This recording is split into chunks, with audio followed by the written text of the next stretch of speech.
100 கோடி ரூபாய் கொடுத்தாலும் என்ன வாங்க முடியாது அப்படின்னு ஒரு பக்கம் சொல்றது. இன்னொரு பக்கம் பேட்டியில போயிட்டு சீச்சி நான்லாம் இந்த அமௌண்ட்டுக்குலாம் நடிக்க மாட்டேன், எனக்கெல்லாம் நல்ல பெரிய அமௌண்ட் வேணும் அப்படின்னு கேட்கறாங்க.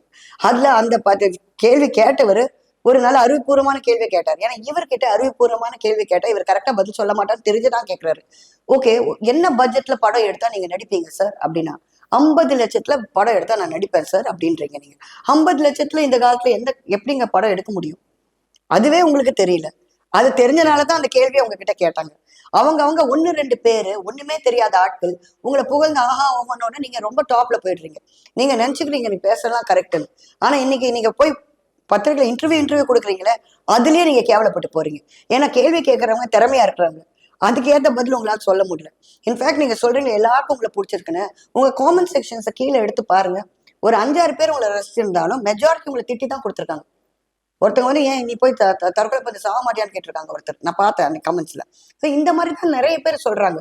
ஸோ உங்களுக்கு ஒரு நாளைக்கு ஒரு 6 கமெண்ட் வந்துருந்தாக்கா கூட உங்களை பாராட்டி வந்து 10 கமெண்ட்ஸ் தானே. மிச்சதெல்லாம் உங்க திட்டி தானே வந்திருக்கு. அதையே நீங்க நோட்டீஸ் பண்ண மாட்டேங்கிறீங்க நீங்க.